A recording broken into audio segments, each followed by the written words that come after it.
Este 25 de març, Sedaví acull la jornada La importància de comunicar periodisme en l'Horta, un fòrum comarcal organitzat per la Generalitat Valenciana amb la col·laboració de l'Ajuntament de Sedaví, el Meridiano l'Horta i també a Punt. Avui hem parlat amb part dels responsables d'esta cita que amb la participació de més d'una vintena de professionals de la comunicació de proximitat faran una radiografia del periodisme a la comarca. Des de l'altre costat de la línia telefònica saludem al director general de Relacions Informatives de la Generalitat Valenciana, Pere Rostoi. Molt bon dia. Bon dia a tots i tal, com esteu? Gràcies per atendre la trucada de Radio Sol al Val.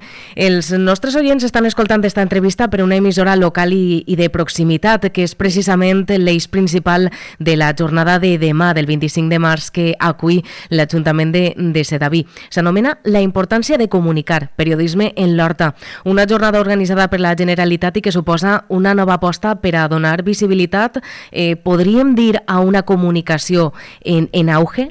Bueno, jo crec que és molt important que distingim els dos espais en el que la comunicació d'un territori com el nostre s'ha de moure. En primer lloc, una administració pública ha de preservar els espais comunicatius. I els espais comunicatius són dos. Un, evidentment, l'autonòmic, perquè hem de tindre veus que diguem, traslladen les nostres reivindicacions com a poble, com a conjunt, com a poble de conjunt, cap a fora, especialment cap a Madrid, i que se senten les reivindicacions valencianes a la resta de l'Estat i també a Europa. Això per una banda, però per altra hem de també ser capaços de preservar els espais comunicatius comarcals i locals, perquè això és el que capilaritza el territori, això és el que el vertebra de veritat. Els mitjans locals són els que són capaços de contar-li a la gent el que passa a la vorera d'enfront de sa casa, no? I si no existeixen mitjans locals i comarcals, no n'hi haurà ningú que siga capaç de contar aquesta realitat. En aquest sentit, un dels objectius de la Direcció General, des que jo vaig assumir el càrrec en setembre del 2020, ha estat sempre prendre el puls del territori i el puls de les comarques, no? Això és un objectiu que el president Puigdemont va marcar i que jo estic intentant desenvolupar. Com? Pues en aquest tipus de trobades, que ja han desenvolupat en diferents comarques, i que tenen com a objectiu, per una banda, parlar de quina comunicació oferim els mitjans, de què estem oferint a la ciutadania, i en segon lloc, de projectar les coses, de projectar cap a la societat. Jo crec que és important que la gent siga capaç d'entendre que els seus mitjans de comunicació treballen i que els mitjans siguin capaços de desxifrar quines coses són importants per a la ciutadania d'un territori. En aquest cas, hem organitzat una sèrie d'encontres al territori, hem fet ja alguns comarques d'Alacant, en la Vega Baja, a l'Alt Vinalopó, ara fem a la comarca de l'Horta, i continuarem fent per totes les comarques de la Comunitat Valenciana. Això és un poc l'objectiu. Seguim amb esta ronda telefònica i a continuació saludem a l'alcalde de Sedaví, també president de la Mancomunitat de l'Horta Sud, José Francisco Cabanes. Molt bon dia. Molt bon dia. Sedaví es convertirà este 25 de març en l'epicentre de la comunicació de proximitat, una cita per a la qual vostè no ha dubtat en obrir les portes de l'Ajuntament que presideix. Així és. Per part de Generalitat Valenciana, que és qui organitza aquesta jornada, se'ns va demanar la col·laboració i, per supost, l'Ajuntament de Sedaví sempre obert a col·laborar en la Generalitat i més, en aquest cas, parlant de lo que és el periodisme de proximitat.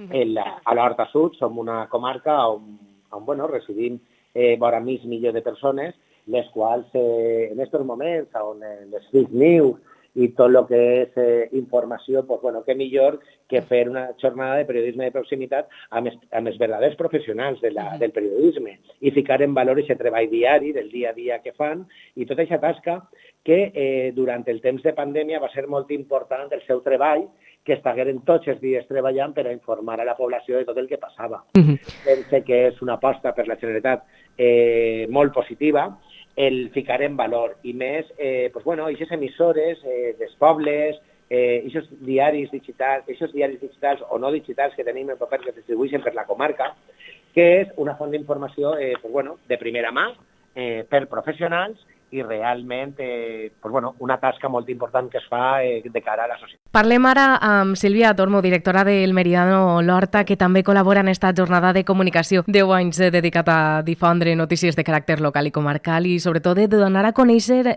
molt a prop tot el que passa en els nostres municipis, i és precisament l'objectiu d'esta cita del 25 de març, donar a conèixer les diferents realitats que viuen els mitjans de comunicació, que us dediqueu a la informació de proximitat. Quin serà el vostre paper tant en l'organització com també en la participació d'esta jornada? Sí, mira, anem a fer, això, com comentes, demà serà una jornada per a parlar del periodisme a la nostra comarca, i una de les taules està formada per mitjans de comunicació capçaleres que a soles cobreixen informació local o comarcal.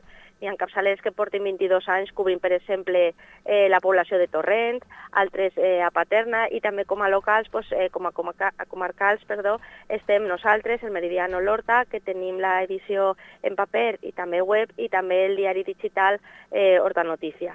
Quins són els principals punts que es debatran en esta taula, o quin és el missatge que entre els més de 7 professionals que ens estaves comentant voleu transmetre en esta jornada? Sí, sobretot parlar de la importància de mantenir viu el periodisme local i de proximitat, no? Que al final és el que dona les notícies que a la gent del carrer més li interessen, no? I que igual en grans capçaleres és complicat trobar una notícia del teu poble.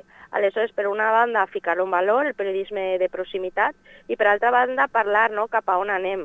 Al principi molts van començar en paper, molts han continuat en format digital, però tenim un repte que sobretot és com arribar, no?, sobretot a la gent més jove, que de vegades és complicat arribar a nivell informatiu.